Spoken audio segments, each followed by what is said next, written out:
programa de hoje, nós vamos conhecer mais mulheres que trabalham aqui e que podem nos explicar ainda mais sobre como o mundo feminino está transformando o Vale do Silício e, claro, contribuindo muito para o panorama da inovação na Califórnia e, por extensão, no mundo. A Plug and Play é uma empresa que conecta as melhores startups de tecnologia com as maiores corporações do mundo. E ninguém melhor que uma mulher para explicar como tudo funciona. Plug and Play today is the largest global technology accelerator. We have a very, very interesting history. We got our start back in the 90s with our founder and CEO. His name is Saeed Amidi. He's a very, very traditional Iranian businessman. During the Iranian Revolution, Saeed and his family moved to the States, and it was his duty to rebuild his family's wealth because most of their assets were frozen in Iran during the revolution. So Saeed moved his family here, and what he did, the first thing he did to start to rebuild his wealth, his portfolio, was he purchased real estate, primarily in downtown Palo Alto on University Avenue, which that in itself, if you're looking at it today, that in itself is a genius investment, even before startups. So Saeed moved to the Valley, started purchasing real estate. One of the businesses that he opened, which is still standing today, is a Persian rug gallery. It's called Medallion Rug. So if you go to downtown Palo Alto, it's close to the Apple store, it's called Medallion Rug. Next to the rug gallery, Saeed had another building that was empty. And this was around the time where startups were coming out of their garages looking for co-working space. So he had these startups knocking on his door, coming over to the rug gallery, asking if he was leasing office space. Because their teams were growing, they were looking for space. So Saeed started leasing office space. And this is what he became known for. This is kind of how Plug and Play came to be. Because of the success of Saeed's tenants. So the founders of Google grew from 3 to 50 employees inside of Saeed's building in downtown Palo Alto. Yeah, they don't always mention that in their story, but that's okay. The next company, this is a funny story. So the founders of PayPal approached Saeed wanting to lease office space. At the time, they had terrible credit. But they weren't a credit-worthy company at the time, but they had some cash. So Saeed's talking to these guys. He's like, I don't know about these guys. I don't think they're going to honor their rent agreement. So he asked for 2 years of upfront rent payment. Saeed is a very, very avid golfer, and it just so happens that all of his golf buddies are VCs, venture capitalists on Sand Hill Road, right? It gets better. So as Saeed's playing rounds of golf with his VC buddies back in the day, they're telling him about all the success they're having with investing in entrepreneurs. And they quickly realized that he had amazing talent right underneath his nose. He was the landlord to these companies that were eventually going to be valued at billions and billions of dollars. They're like, Saeed, why the hell are you selling rugs? You got to start investing in startups. That's where the money is. And Saeed's like, I don't know how to do that. What do I do? What's a term sheet? Like, what's IoT? What is this? What's software as a service? I don't know how to do that. So his VC friends, they're encouraging him. They're like, Saeed, see if you can invest in some of the companies in your building and some of your tenants. We will help you along the way. We'll coach you. We'll show you how to identify those good opportunities, and we'll be there to hold your hand with your first few investments. So that's what he did. After that game, he turned around, went back to the co-working space, and he knocked on PayPal's cubicle. He wanted to see if he could invest, and they agreed. They agreed to let him invest. Not purely for the money, because why would you let some Persian rug dealer invest in your company? That's not smart money. But they saw that Saeed had an incredible network of investors. So they're like, okay, we'll let this guy invest and he can connect us to these tier 1 VCs. So They agreed to let him invest, and he ended up returning those 2 years of upfront rent payment in the form of investment. Saeed invested the first $100,000 into PayPal. Not bad for a first investment, I would say. Now, fast forward to 2002, PayPal was acquired by eBay. And at that point, I'm pretty sure Saeed looked at his bank account and thought, holy shit, how do I do this again? So he thought, what if I buy a bigger building? How much was that? The return was very, very good. Very good. I think it was about 35x return. That's just our first investment. Wow. That's our first unicorn. So after the success of PayPal, Saeed thought, what if I buy a bigger building and fill it up with more startups and create this ecosystem where we have startups working in the same area, we have VCs coming in to meet the companies. We build an ecosystem, a platform around this. Maybe I'll get more PayPals and Googles and Logitechs, companies like that. So that's just what he did. In 2006, he purchased this building, our headquarters where we are right now. At the time, this building was an abandoned Philips semiconductor building. He filled it up with startups, started hosting events, made a few investments, invited his VC friends along to come and look at some of the entrepreneurs here. And that is when we officially became Plug and Play Tech Center in 2006. But today, instead of just offering office space, we have a whole host of services that we offer to entrepreneurs from all over the world to help accelerate their growth. On the most basic level, it's logistical support. This building is around 180,000 square feet. I think that's over 17,000 square meters. Right now, we have 422 startups that have office space here. Wow. 422 companies. Saeed's a lucky guy, right? Very lucky. Very, very lucky. Sometimes it's called plug and pray. So we've got 422 startups in the building. Aside from that, we have around 55 large corporations that have their innovation scouts here, which is great for startups. They all want to do business development. It's easy. You come to Plug and Play, it's Silicon Valley in a box. You have everything you need here to really succeed. Come here, you have your office space. We host over 700 events every year. Wow. That's great for startups. You don't have to go very far to join an event. Chances are you'll meet a VC. That could be your next investor. You might meet a large corporation. That could become your first customer. Or you might meet a mentor that could help mentor you along the way. So we love hosting events here. We have a great pool of mentors to help our startups. We have an ecosystem of executives in residence. These are ex-C-level executives who have retired from the boring corporate life, and they've come to Plug and Play to give back to the startup community in the form of mentorship. What else? Of course, we invest. Plug and Play invests in over 200 companies every year. 200. Over 200 companies every year. Last year, we did 262 investments. We're not writing multi-million-dollar checks, though. Usually $25,000 up to $500,000. Sweet spot, $100,000, $150,000 range. And since we're not writing these multi-million-dollar checks, we co-invest. We work with around 200 of the top VCs in Silicon Valley who are coming here on a daily basis to sit in deal review sessions and look at our startups and maybe co-invest with us. Many of those VCs are still Saeed's golf buddies. So we're an active investor, but the last piece of the puzzle really comes with the corporate side, so corporate innovation. That's what Plug and Play is really, really good at, is matching large corporations who have pain points in their different business units, problems they're trying to solve. Plug and Play is good at matching those large corporations with talented startups who are disrupting industries.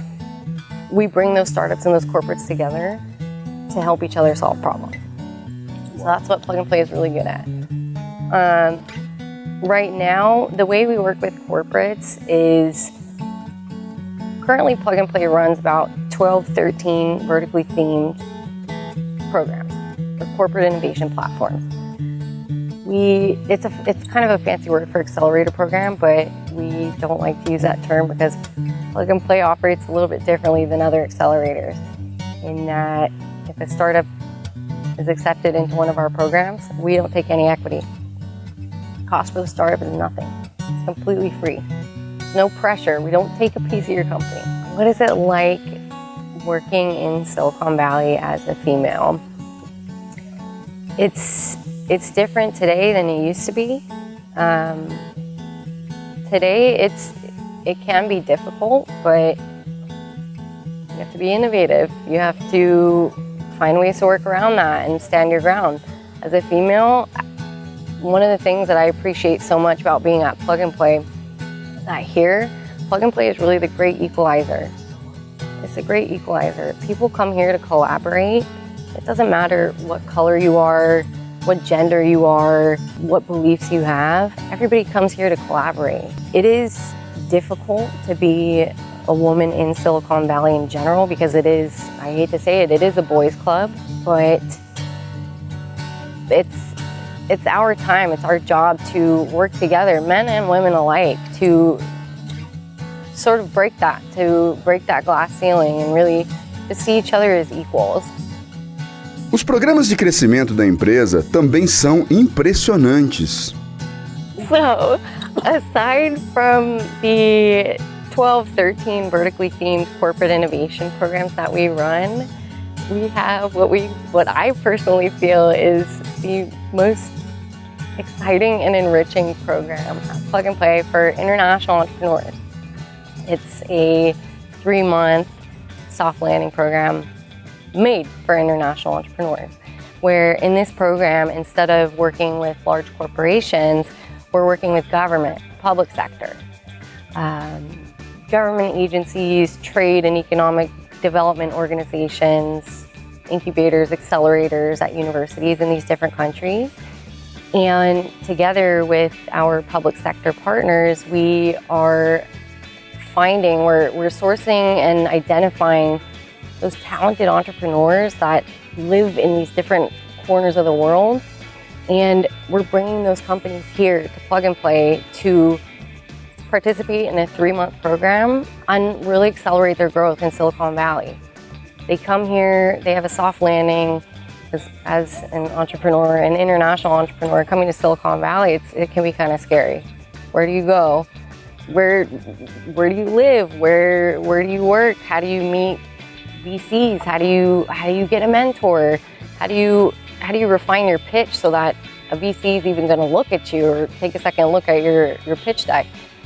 So that's why we have this program here, is to bring those entrepreneurs to Silicon Valley and give them all the resources that they need to get their first customers in the US, or to come here and benchmark against other US companies and figure out if this is even a market for them.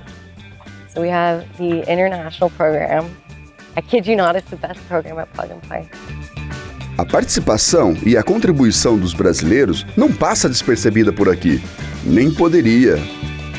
How many Brazilians? Right now we have 3 Brazilians. One of them is an alumni, Back4 app. I'm going to plug you right now. Back4 app went through our program last year, and we currently have 2 Brazilian companies. One is called Go Good, and the other is called Be Time. And these companies are actually portfolio companies of ours, so we've invested in them through our partnership with Porto Seguro down in Brazil. So as sort of the second leg of their accelerator program in Brazil, they've now come to Plug and Play, and they'll be with me for 3 months where we'll help them get their first US customers. O melhor do Vale do Silício é que as mulheres por aqui sempre têm o que dizer. As being a software developer, this world is dominated by the men, and you need to work more to swipe up the idea that women are not good enough to do that job. We have 250 companies, so just 20% of them are just women. So we can say the men are really dominate at the entrepreneur sector. The rate of the women in the business area is getting higher. The percentage is getting higher, but we have many more years, I think, to get the equal. Opinions are opinion. Girls can lead the world. Just get rid of the bad opinions, opposite opinions, and study for your target and work hard to reach that target. But trust yourself and your power. Move forward and be brave. Be anchored. E a gente não poderia deixar de ouvir uma brasileira muito especial e com uma história exemplar. Estou muito feliz porque estou entrevistando a Margarise e por 2 motivos. Primeiro, uma mulher, claro, obviamente, dá pra ver, né? Segundo motivo, brasileira. Uma mulher no comando, uma mulher no Vale do Silício, deixando marcas. E o Brasil colocando o seu pezinho lá fora e dominando a situação, né, Margarise? Sim, obrigada pela oportunidade, Clodoaldo. Eu que agradeço. Eu queria saber, né, na verdade, nessa nossa temporada nós estamos falando um pouco do Vale do Silício. E o nosso programa tem esse objetivo, mostrar não somente as inovações, mas o por trás das inovações. O que acontece, por que ela existe, o que compõe esse ecossistema, todo esse processo. E você entende muito bem, você vai falar disso. Mas antes eu queria saber por quê. Como você chegou aqui no Vale? Há quanto tempo você está aqui? Conta um pouquinho da Margarise. Então, no Brasil eu era jornalista, né? E vim aqui para o Vale de férias e minhas amigas que eu estava visitando aqui tinham sido convidadas para um casamento, me levaram. Nesse casamento eu conheci meu marido, um americano. Uau! Sempre tem um gatinho ou uma gatinha na história, né? E aí a gente namorou e tudo, e eu voltei pro Brasil para trabalhar, convidei ele para me visitar, dali uns 3 meses ele foi. Mas não foi um convite só por boa, não? Não, né? Já estávamos apaixonados. Venha me visitar, amor, eu vou. Aí o cara chegou e casou.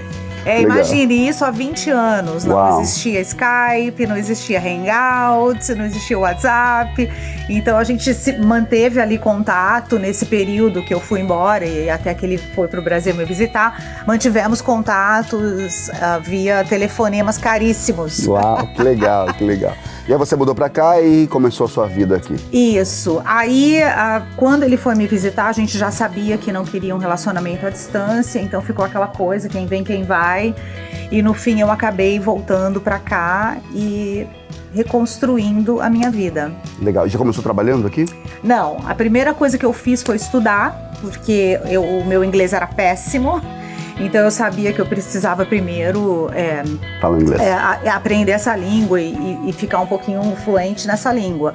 Então eu fui estudei inglês, depois eu fiz um curso de marketing. Então aí eu transferi, né, as minhas habilidades para o setor de marketing. E quando eu me mudei, eu já sabia que eu queria manter os meus vínculos profissionais com o Brasil, além dos meus vínculos familiares e afetivos. E eu tive muita sorte porque eu vim para cá no final dos anos 90, que foi o primeiro boom das startups. Então havia muitas oportunidades até para uma pessoa como eu que não tinha experiência nesse mercado. Então foi aí que eu comecei a me engajar com o meio de startups, de tecnologia e me envolver e criar conexões nesse setor. Que legal, que legal. E de lá pra cá, foi aí que nasceu a ideia de você começar a Big Brasil? Isso. O que é a Big Brasil? Ok. Então, em 2010, eu percebi que eu conhecia vários grupinhos, tanto de brasileiros como de americanos, estrangeiros que moram aqui no Vale, mas que as pessoas não se conheciam. Aí eu falei, como é que não tem uma organização para juntar todo mundo aqui no Vale do Silício que tem interesse no Brasil ou que trabalha para empresas que têm negócios com o Brasil. Voilá, fundei Bem Brasil em 2010, com esse objetivo de criar uma organização para juntar todo mundo aqui no Vale do Silício que trabalha ou que tem conexões ou que quer aprender sobre o Brasil, mas também para aproximar e criar mais oportunidades entre o Brasil e o Vale. A posição de Margaride sobre tudo é muito clara, até em seus depoimentos. Olha, como mulher, eu acho que é fantástico a gente ver recentemente o foco que está se dando na importância de diversidade em empresas, no meio político, no meio de investimento. Tá tendo um foco, um diálogo aberto, e é a realização de que precisamos ter mais mulheres representadas em todos os setores.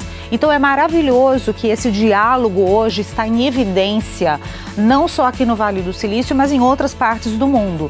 Então eu acho que é muito positivo, porque, veja bem, um estudo do World Economic Forum revelou no ano passado que vai levar 1 século para que as mulheres atinjam igualdade, para que nós tenhamos igualdade de gênero.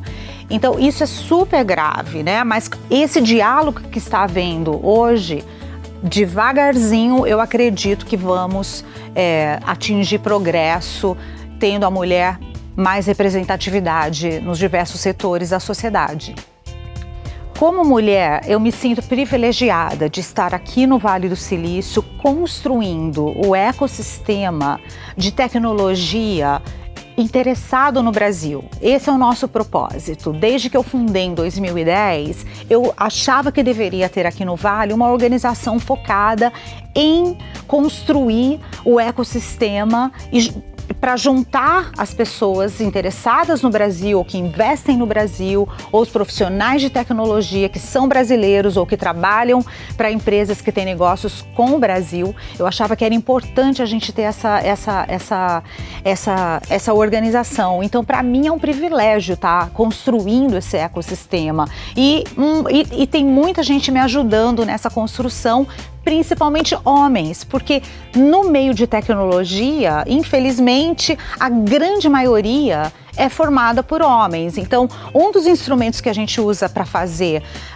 para juntar essa comunidade é eventos.